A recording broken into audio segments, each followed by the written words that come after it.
Bonjour mes amis, nouvelle vidéo avec ce que je viens d'apprendre ce matin, ce qu'on vient tous d'apprendre ce matin, et donc un flash spécial par rapport à ma réaction de ce qui est en train de se passer en France, ce foutoir complet, la démission de Sébastien Lecornu, Premier ministre, qui aura duré 9 heures, qui va être retenu comme l'un des premiers ministres les plus éphémères. Et donc, vous voyez que je fais mon petit déjeuner, puis on va vraiment en discuter. Je vais vraiment juste vous faire une vidéo très rapide de réaction. Il y a déjà CNews qui s'excite en disant les Français vont automatiquement se retrouver dans la rue. Ça va être la révolution, ça va être le bordel entre guillemets. Voilà, on s'excite de toutes parts. Et puis, moi, je voulais avoir une réaction vraiment peut-être opposée et vous demander aussi ce que vous en pensez. Vous demandez dès le début si vous pouvez liker cette vidéo, vous abonner si vous voulez suivre les prochaines vidéos, mais surtout me donner votre avis en commentaire pour savoir ce que vous pensez de cette situation qui est vraiment inédite en France. Il faut le savoir. Moi, ce que je voulais tout simplement vous dire, c'est que je pense, en tout cas comme je l'analyse, je pense que c'est un retour de boomerang de quelque chose aussi, quand je dis quelque au pluriel, qui se sont passés lors de la dernière élection. Faut savoir que lors de la dernière élection de Macron, on était pendant le Covid et ça n'a pas été une élection normale. Il y a eu plein de choses aussi qui, selon moi, selon une grande partie des Français, ont été normales. Par exemple, je vais vous parler du barrage, ce que les Français font, qui n'est fait dans aucun autre pays, qui est fait du centre à la gauche. La droite peut aussi le faire, mais c'est un peu moins le cas. C'est plus un truc qui est pratiqué à gauche en général. Et je ne critique pas le parti, je critique la manière de faire ce truc-là.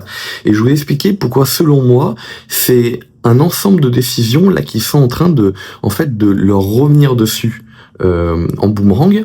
Et pourquoi ça rend le pays complètement ingouvernable. Il y a des choses qui sont faites lors des dernières élections, mais qui sont faites aussi en France.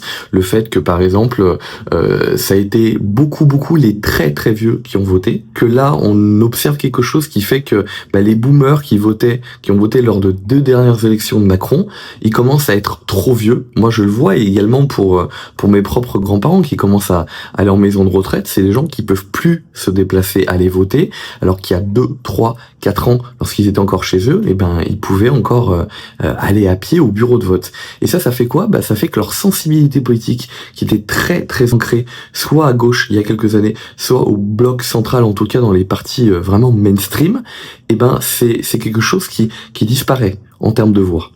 Et donc ces partis-là aussi disparaissent en termes de voix, deviennent beaucoup moins forts.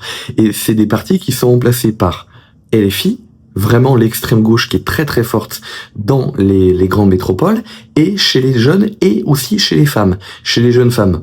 Et on a aussi une explosion de tout ce qui est ce que les Français appellent extrême droite, qui est pour moi plus du national-socialisme, parce qu'ils sont pas de droite libérale, qui est très présent sur les 30-45 ans. Et eux deviennent aussi beaucoup plus forts, parce que ces gens-là qui avant avaient peut-être 18 ans il y a quelques années, n'étaient pas trop en âge de voter, commencent à voter, commencent à entrer aussi dans la vie active. Donc on a tout ce phénomène-là, et il y a quelques années, tous ces gens-là qui votaient encore ont en quelque sorte réussi à faire passer Macron. Ils ont réussi à faire passer Macron, et ils ont réussi à, en bout de course, faire passer Macron dans la situation où on la connaît aujourd'hui. Le problème, c'est que cette situation-là dans laquelle il est passé, selon moi, n'est pas une vraie situation. Je dis pas que l'élection a été volée, mais pour moi, ça a été un truc qui a été fait vraiment en bout de course, comme si vraiment on le tenait en essayant de le faire passer au-dessus d'une barrière. J'essaie vraiment d'imager vraiment la chose pour que vous puissiez comprendre. Et quand il s'agit du barrage, du fameux barrage qu'on fait toujours en France, qui n'est pratiqué dans aucun autre pays, pour moi, je vais vous dire la vérité, ce n'est que mon avis personnel, mais pour moi, c'est un vol de voix. C'est-à-dire que on a une partie de la population qui vote, peut-être 50%, peut-être 40%, une grosse partie de la population qui vote à ce qu'on appelle la droite ou ce qu'on appelle l'extrême droite en France. Je le répète, je ne suis pas du tout à l'extrême droite. Pour moi, c'est du national-socialisme. Moi, je suis libéral. Et je suis surtout libertarien. C'est pas du tout mon parti.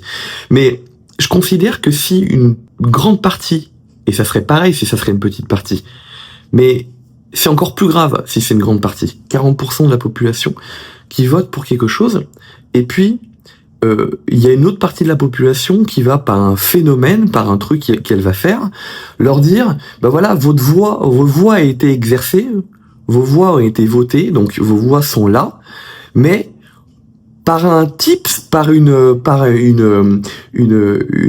arnaque, mais un espèce de magouille, on va essayer de faire en sorte, et on va arriver à faire en sorte que vos voix qui existent vont pas s'annuler, mais vont faire en sorte comme si elles n'existaient pas, comme si elles étaient plus effectives, comme si elles ne comptaient plus. Et ça, pour moi, c'est aussi quelque chose qui leur revient à la gueule aujourd'hui.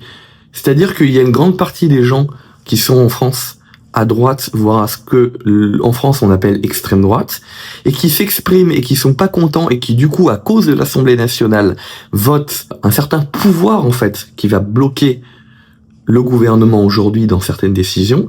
On a une autre partie de la population aussi qui est très forte et qui est très grandissante de plus en plus à l'extrême gauche. Vous avez bien vu avec les sondages qui expliquaient qu'une grande partie de la population en France, y compris les droitards, sont pour la taxe Zuckman qui est une taxe d'extrême gauche, qui est vraiment quelque chose de marxiste, et on a ces deux blocs qui veulent pas céder, en fait. Et qui représentent, justement, en fait, la population française. Et on a le gouvernement qui est bloqué. Je dis pas que le gouvernement a raison, je dis pas que le gouvernement a raison d'être bloqué. Juste donner mon avis et vous montrer qu'en fait, c'est très compliqué parce que je pense que c'est compliqué parce qu'on ne laisse pas les Français vraiment s'exprimer. Faudrait peut-être faire un truc avec un seul tour, c'est-à-dire que tout le monde va voter. On dit aux Français, peut-être que c'est la solution, de dire aux Français, voilà, si vous n'allez pas voter cette date-là, c'est finito et votre vote ne sera pas pris en compte parce qu'il n'y aura pas de second tour. Et puis, il y a vraiment une vraie annulation des voix. Celui qui arrive au premier tour, en tête, il gagne.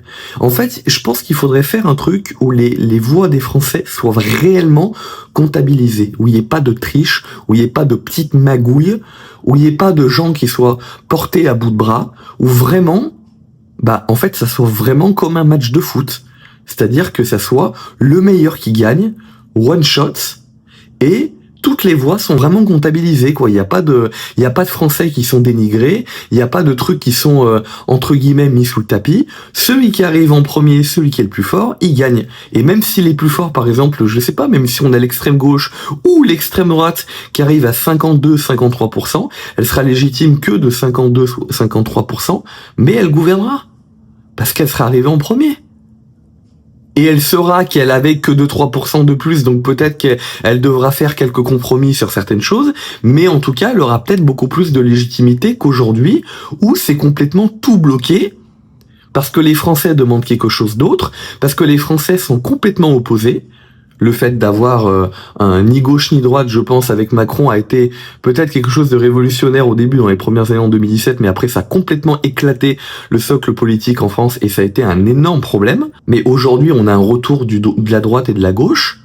On a en tout cas, c'est comme je le ressens personnellement, comme je l'analyse aussi, on a des votes des Français qui sont visibles à l'Assemblée nationale, mais qui n'arrivent pas à s'exprimer au sein du gouvernement. C'est comme si c'était bloqué. Pareil dans les décisions politiques, quand on fait ce barrage, quand on fait ces censures à droite à gauche, c'est comme si le vote des Français s'était exprimé, mais n'arrivait pas à s'exprimer au final. Et comme il n'arrive pas à s'exprimer au final, il y a des gens qui vont prendre certaines décisions, et puis celui qui s'exprimait, qui a pas pu avoir ses décisions qui soient comptabilisées, il va revenir comme un boomerang, et puis il va éclater l'autre qui a pas voulu l'écouter. Et là, on va revenir au point de départ. J'essaie vraiment de vous l'expliquer avec mes mots, avec des mots simples, en ayant fait de la politique, mais comment je le vois, comment je l'imagine, et à cause de quoi, à mon avis, c'est dû. La vidéo fait 9 minutes, j'ai quasiment pas coupé la vidéo, je vais arrêter parce que ça commence déjà à être trop long pour beaucoup de personnes qui n'aiment pas les vidéos trop longues, même si moi j'aime bien ça. N'hésitez pas vraiment à me donner votre avis en commentaire, qu'est-ce qu'il faudrait faire en France, parce que là, on a un bordel pas possible, et il faudrait essayer de faire quand même en sorte que ça se débloque, parce que là, il va y avoir les conséquences économiques. On a eu le CAC 40 qui a craché ce matin, et qu'importe ce que beaucoup de personnes, notamment à gauche, peuvent dire, mais l'économie, c'est un truc qui va terrasser tout le monde. C'est-à-dire que si la France n'a pas d'autre choix d'être redressée par le FMI, vous allez voir que malgré le fait que les Français demandent toujours plus de dépenses, toujours plus d'aide sociale, parce que moi j'aimerais bien, mais toujours plus de dépenses et de balancer l'argent, je vous assure que quand on sera en faillite et que le FMI va arriver et va dire stop, je vous assure que les Français n'auront pas le choix. Quand la bourse va chuter à un certain point, ou que l'économie va chuter à un certain point, et qu'on n'aura pas le choix, on n'aura pas le choix. Le compte va être vide, non seulement le compte va être vide, mais là les gens qui se servent dans un compte qui est déjà vide, et qui pour l'instant continuent à servir dans un compte qui est vide à moins 0, moins 1000, moins 1 milliard, moins je sais pas combien, à un moment donné, ils auront plus le choix. L'économie, c'est un truc qui va terrasser, qui va mettre un stop à tout le monde, y compris aux ambitions sociales de certains. Ils auront beau manifester dans les rues, ça changera absolument rien. Et moi, j'aurais beau manifester aussi dans les rues, ça changera absolument rien, parce qu'on n'aura pas le choix. Donc dites-moi ce qu'il faut faire pour arriver à régler cette situation avant qu'on en arrive là, parce que ça risque d'être la dernière étape, et on pourra pas revenir en arrière, malheureusement, parce que c'est eux qui risquent après de régler la situation, le FMI, avec des politiques qui risquent que d'être très très contraignantes, et ça risque d'être catastrophique avec beaucoup de gens qui risquent de devenir très très pauvres en France et en grand nombre. Dites-moi ce que vous en pensez dans les commentaires, n'hésitez pas à vous abonner, à liker la vidéo, n'hésitez pas à la partager à vos amis pour qu'ils puissent donner leur avis également, et moi je vous dis à la prochaine, ciao.